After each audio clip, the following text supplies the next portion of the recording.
જય માતાજી બધાને. તો ફ્રેન્ડ્સ, આજે આપણે બનાવીશું બટાકાની સૂકી ભાજી. તો આ રીતે ફ્રેન્ડ્સ તમે બનાવશો ને તો ભાજી જરાય ચીકણી નહીં થાય, બટાકાના ટુકડા આખા રહેશે, મસાલો સારી રીતે બટાકા ઉપર કોટ થશે અને ટેસ્ટમાં પણ સુપર ટેસ્ટી તૈયાર થશે. તો ચાલો ફટાફટ બનાવવાનું શરૂ કરીએ. તો પ્રેશર કુકરમાં અહીં હું 5 જેટલા બટેકા લઉં છું. બટાકા મોટી સાઇઝના છે એટલે વચ્ચેથી આ રીતના 2 ટુકડા કરીને આપણે લેવાના, પણ જો નાની સાઇઝના બટેકા હોય તો તમે આખા બટાકાને પણ બાફી શકો છો. 1 ગ્લાસ જેટલું પાણી ઉમેરવાનું છે, અથવા તો બટાકા આ રીતના ડૂબા રહે એ રીતનું પાણી ઉમેરવાનું. હવે ફ્રેન્ડ્સ, બટાકા જમતી વખતે અંદરથી મોળા ના લાગે એ માટે આપણે બટાકાને બાફતા જ મીઠું ઉમેરવાનું છે, એટલે અડધી ચમચી મીઠું એડ કરું છું. થોડું એવું મિક્સ કરીને ઢાંકણ બંધ કરી લેવાનું અને પછી મીડિયમ ગેસની ફ્લેમ ઉપર 4 વિસલ કરી લેવાની છે.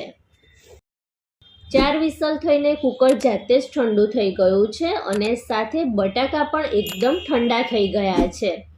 હવે ઘણીવાર કેવું થતું હોય કે તમે જો બાફેલા ગરમા ગરમ બટેકા હોય અને તેના ટુકડા કરીને ભાજી બનાવી લો ને તો એ ભાજી ચીકણી થાય અને તેમાં ટુકડા પણ મેશ થઈ જાય, આખા ટુકડા ના રહે. એટલે જ્યારે પણ તમે બટાકાની ભાજી બનાવો ને ત્યારે બાફેલા બટાકાને એકદમ ઠંડા થવા દેવાના અને પછી તેને વઘારવાના. તો અહીં બટાકાની છાલ કાઢીને એક સરખા ટુકડામાં સમારી લીધા છે. અને અહીં ફ્રેન્ડ્સ, જો તમને મારી રેસિપી જોવી ગમતી હોય અને હજી સુધી જો મારી ચેનલને સબસ્ક્રાઈબ ના કરી હોય તો પ્લીઝ મારી ચેનલને સબસ્ક્રાઈબ કરજો અને બાજુમાં આવેલા બેલ આઇકનને પણ જરૂરથી પ્રેસ કરજો, જેથી આવનારા નવા વિડીયો નોટિફિકેશન તમને મળી રહે. હવે સૂકી ભાજીનો વઘાર કરવા માટે પેનમાં 2 મોટી ચમચી જેટલું તેલ ગરમ કરવા મૂક્યું છે. અહીં તેલનું પ્રમાણ થોડું આગળ પડતું રાખવાનું. તેલ ગરમ થાય એટલે 1 ચમચી રાઈ ઉમેરવાની. રાઈ સારી રીતે ફૂટી જાય પછી અડધી ચમચી જીરું એડ કરવાનું, 2 ચપટી હિંગ, 10થી 12 મીઠા લીમડાના પાન. તીખાશ માટે લીલું મરચું લેવાનું છે, એટલે તમે જે રીતે તીખું ખાતા હોય એ પ્રમાણે લીલા મરચાં લેવાના. અડધી ચમચી હળદર ઉમેરીને 10થી 15 સેકન્ડ જેટલું ચડવા દેવાનું અને પછી તરત જ આપણે બટાકાના ટુકડાને ઉમેરી દેવાના. વઘાર સાથે સારી રીતે મિક્સ કરી લેવાનું અને 1-2 મિનિટ માટે ચડવા દેવાનું. જરૂર લાગે એમ વચ્ચે વચ્ચે શાકને ચલાવતા રહેવાનું, એટલે તળિયે ચોંટવા ના લાગે.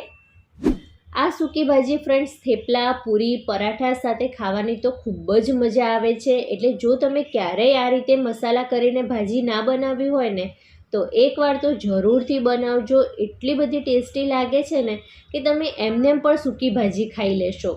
દહીં જોડે પણ ખાવાની ખૂબ મજા આવે છે. રૂટીન મસાલામાં 1 ચમચી કાશ્મીરી લાલ મરચું પાવડર જસ્ટ કલર પૂરતું ઉમેરવાનું છે. 1 ચમચી ધાણા જીરું પાવડર.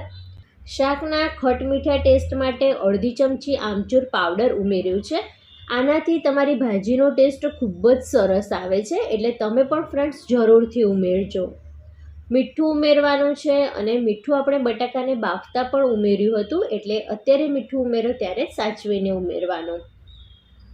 મસાલાને બટાકા સાથે સારી રીતે મિક્સ કરી લેવાનું અને 3થી 4 મિનિટ જેટલું ચડવા દેવાનું, એટલે મસાલા સારી રીતે ચડી જાય અને મસાલાની જે ફ્લેવર છે એ બટાકામાં પણ બેસી જાય. લાસ્ટમાં આપણે અડધી ચમચી ગરમ મસાલો ઉમેરવાનો છે. તો આ રીતે ફ્રેન્ડ્સ તમે મસાલા કરીને સૂકી ભાજી બનાવશો તો ખૂબ જ ટેસ્ટી તૈયાર થશે. અને અહીં ફ્રેન્ડ્સ, તમને મારી આ રેસિપી જો થોડી પણ સારી લાગી હોય તો પ્લીઝ વિડીયોને લાઇક કરીને ચેનલને જરૂરથી સબસ્ક્રાઈબ કરજો અને સાથે તમારું નામ અને તમે કઈ સિટીમાં રહો છો એ પણ મને કમેન્ટમાં જણાવજો, તો મને ખબર પડે કે મારા વ્યુઅર્સ કઈ જગ્યાએથી મારા વિડીયો જોવે છે. લાસ્ટમાં થોડા લીલા ધાણા ઉમેરવાના છે અને ભાજીમાં સારી રીતે મિક્સ કરી લેવાનું. તો અહીં આપણી સુપર ટેસ્ટી બટાકાની સૂકી ભાજી બનીને તૈયાર છે. તમે પણ જરૂરથી બનાવજો અને તમારો અનુભવ મને કમેન્ટ કરીને જરૂરથી જણાવજો. Thank you.